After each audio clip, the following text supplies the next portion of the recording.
After being expelled from Jamaica in 1716, this privateer became the unofficial governor of the Pirate Republic of Nassau.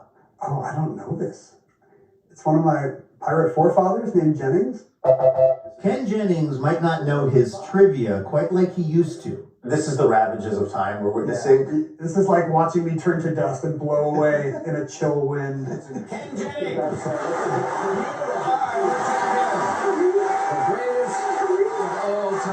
But that's okay if he's a little rusty, because these days Jennings gets to see all the answers long before he heads out on stage as the now host of his favorite TV show ever. It's kind of the plot of Charlie and the Chocolate Factory, I guess. A retiring leader of a franchise takes, 5 little boys and girls to see which one of them really loves his chocolate the most. And I was the one that didn't get sucked up the pipe or whatever.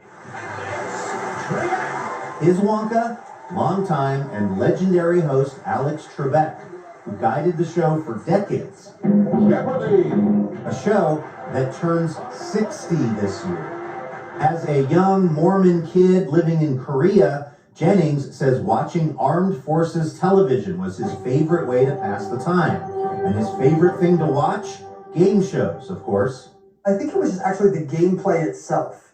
It was a version of the world with well-defined rules, where you could watch a few of them and understand the format. And as a kid, dealing with a confusing world, on game shows are different. Questions get answered almost immediately. For a right answer, there's a nice little ping. For a wrong answer, there's an immediate buzz. It's not like life, which is messy. Game shows are neat and fun and easy. In college, instead of following his dreams of writing, he opted to become what he calls a bad computer programmer, figuring it was the safe choice. He married his sweetheart, Mindy, started a family, and thought that's how his life would go. Hi everyone, I'm Alex Trebek, and welcome to the Jeopardy contestant exam. When, on a whim, he took the Jeopardy contestant exam. When I got the call a year later saying, hey, we'd like to have you on in 3 weeks, I freaked out. I started watching the show very intensely, standing up behind my lazy boy at home pretending it was a podium, mashing my thumb up and down on a Fisher-Price plastic toy I'd stolen from our 18-month-old, just pretending it was a buzzer. My wife would keep score and tell me how I was doing. It was kind of a rocky training montage. A software engineer from Salt Lake City, Utah, Ken Jennings. To this day, Jennings says nothing compares to the nerves he felt under the lights and on camera that first time he stepped on stage as a contestant. But then, something amazing happened. In that first game, I found that years of listening to the clipped rhythms of Alex Trebek really did help. Watching this show, standing up with my fake buzzer helped. I kind of had the timing right away. Julia. What is New Zealand? Good. In that first game, the score was close, and it all came down to Final Jeopardy. And I remember Alex accepting my response. It was about the Sydney Olympics, who is Marion Jones. And I had just written down who is Jones. And Alex pauses for a second ooh, is that enough? Is he just guessing a last name? And so Alex looks to the judges and he gets the high sign and he says, that's correct. And I realize I'm going to be a Jeopardy champion for the rest of my life. And it was just an immediate rush of euphoria that's hard to explain. As good as the birth of my kids. I can say that now that they're, teens and out of the house. It was just an amazing moment. Alex would just wait, and if they didn't know it, he would be like, nope. Oh. That microsecond decision led to 74 straight victories, $2.5 million, game show immortality, and eventually, and improbably, the job of Jeopardy host.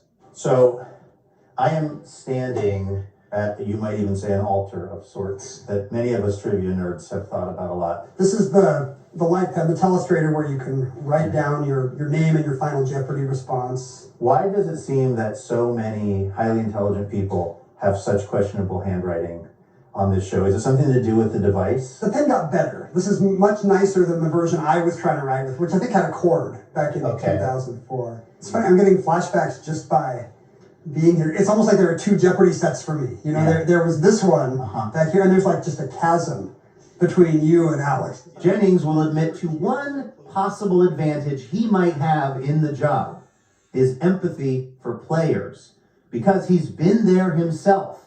Still, Alex Trebek looms large. If I was ever at sea, I would just think, what would Alex do here? And often it was to do less. He had this amazing minimalist kind of light touch where he never wanted the focus to be on himself, which is such an unusual, beautiful thing in show business. I kind of feel like even now I want to be Alex Trebek when I grow up, because nobody's ever going to do that job as well as he did it.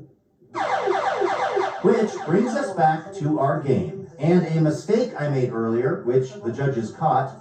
At the top of our story, I said they give Jennings the answers before the game, but of course, that's incorrect. They give him the questions. So where exactly did that come from? Well, from Jeopardy creator Merv Griffin's then-wife, Julianne, the story goes. Yeah, so Merv and Julianne are on a plane coming back from vacation, and he's trying to come up with game show ideas. And she says, well, just do one of those quiz shows like they used to have. And he said, honey, we can't do those anymore. Those were all crooked. They were giving the players the answers. And she thinks about it. She says, well, that's what you should do. You should just give them the answer, and they'll come up with the question. And he says, what do you mean? And she says, 5,280 feet. And he says, what is a mile? And that's the birth of Jeopardy right there. The birth of a TV quiz show. But more importantly, says Jennings, the birth of something that in a small way has helped hold us Americans together, at least for 30 minutes a night. And there's nothing trivial about that.